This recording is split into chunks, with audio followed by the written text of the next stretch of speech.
अस्सलाम वालेकुम everyone, welcome back to my channel. उम्मीद है आप सब खैर आफियत से होंगे। आज की इस वीडियो में हम करने जा रहे हैं अपना CS 504 software engineering 1 chapter 5 part 2। Part 1 में हम समरी कवर कर चुके हैं। पार्ट 2 MCQs बेस होगा, जिसमें हम चैप्टर 5 के MCQs कवर करेंगे। प्रीवियस वीडियो आपने नहीं देखी तो आई के बटन पर क्लिक करें, हमारी प्लेलिस्ट को वहाँ से एक्सेस कर सकते हैं। तो चलिए शुरू करते हैं आज की वीडियो।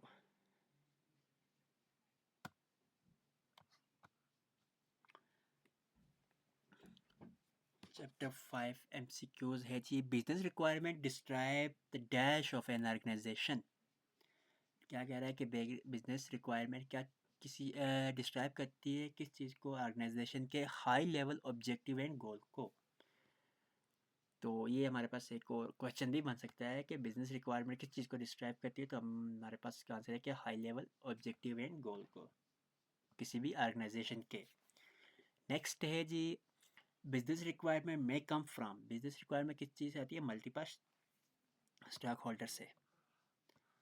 MCQ नंबर 3 आ रहा है, conflict in business requirement must be related before defining resolve. Sorry, related नहीं, रिसॉल्व है। क्या रहा है कि business conflict in business requirement को मस्ट भी रिसॉल्व करना चाहिए बिफोर कि डिफाइन करें किस चीज़ को, हम सॉफ्टवेयर रिक्वायरमेंट को। ऑप्शन हमारा आ रहा है जी बी। नेक्स्ट है जी, which stock holder want to sell और लॉस सी टू रिटेलर। तो वह है डेवलपर। डेवलपर क्या है जी? स्टॉक होल्डर है जो कि सेल करता है, लेस करता है को रिटेलर से। नेक्स्ट है जी, retailer use kiosk manually to किसके लिए जी? Each earn money and attract customer.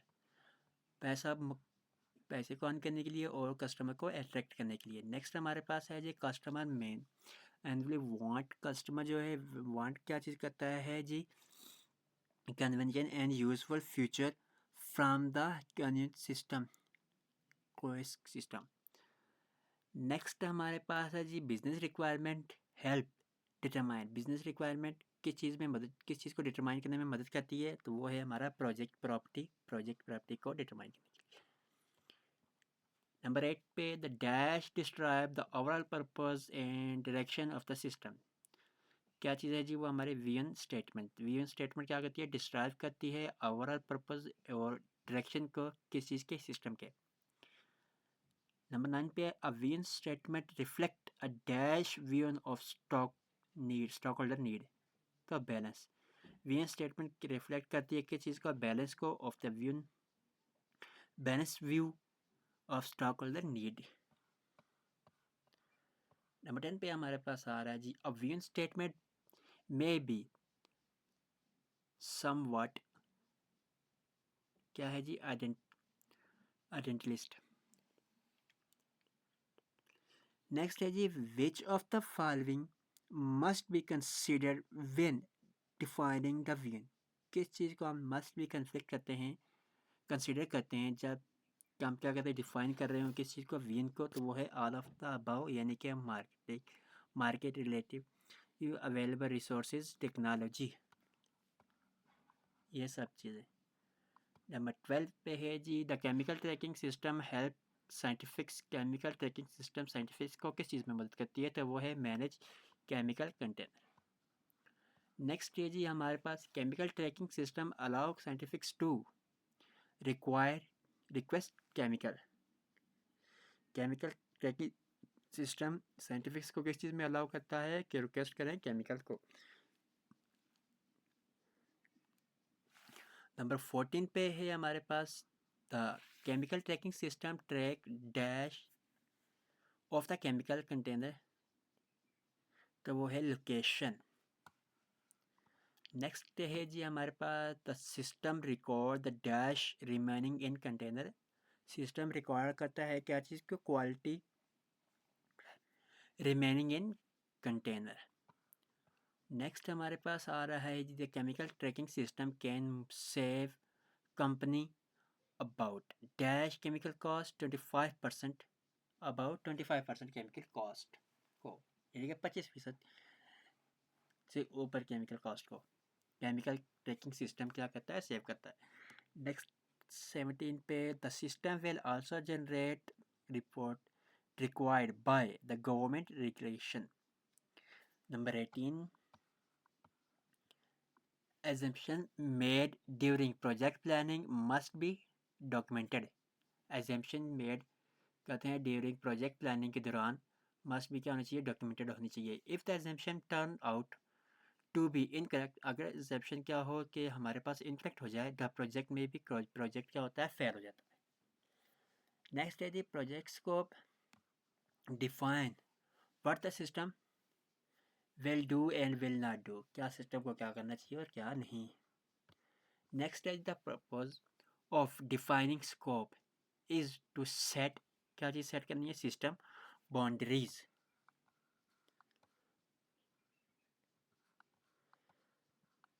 Twenty two पे है if the customer request future outside the scope, अगर कस्टमर क्या करे, रिक्वेस्ट करे फ्यूचर को आउटसाइड द स्कोप, स्कोप के बाहर, दे शुड नॉर्मली भी वो क्या है जी, रिजेक्ट हो जाता है.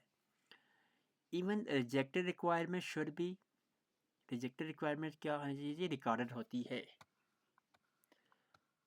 Not all future are implemented in the first release. A context diagram show the dash of system boundary. Context diagram की चीज़ को system boundary को show करती है. 26 पे external entities in the context diagram are called terminator. A context diagram is the top level abstraction of dash of data flow diagram DFD. 28 पे है high quality requirement required the good between developer and customer communication. High quality requirement require the good communication between developer and customer. यानी कि high quality जो requirement होती है उसको require होता है कि अच्छे कम्युनिकेशन हो डेवलपर और कस्टमर के दरमियान में. Software engineering usually solve dash problem, business problem.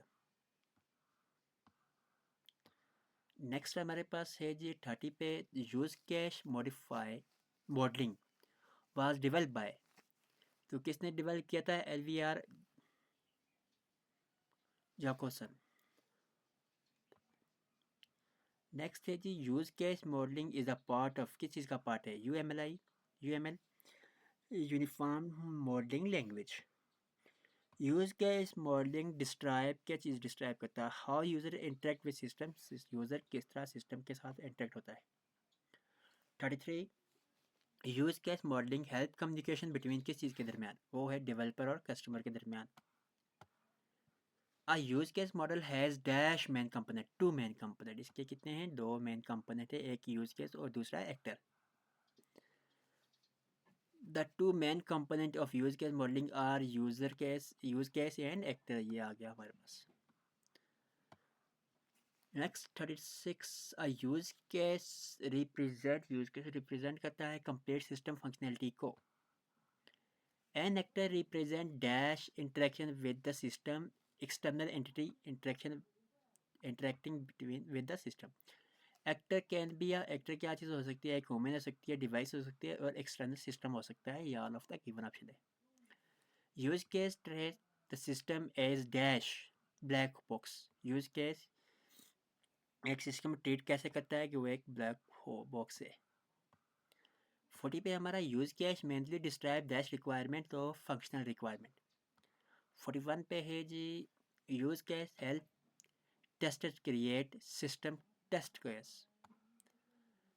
42 पे आता है use case model help identifying, किस चीज़ को आइडेंटिफाई करने में, missing requirement or gap. Okay so ये था हमारा आज का चैप्टर जो था जी हमारा लेक्चर 5 पार्ट 2 हमारे MCQs बेस्ड. वीडियो में कुछ चीज़ समझ ना आई हो तो कमेंट सेक्शन में ज़रूर पूछिएगा. वीडियो अच्छी लगी हो लाइक शेयर कमेंट और सब्सक्राइब करके ज़रूर बताइएगा. मिलते हैं हमारी नेक्स्ट वीडियो में, तब तक ख्याल रखिए. अल्लाह हाफ़िज़.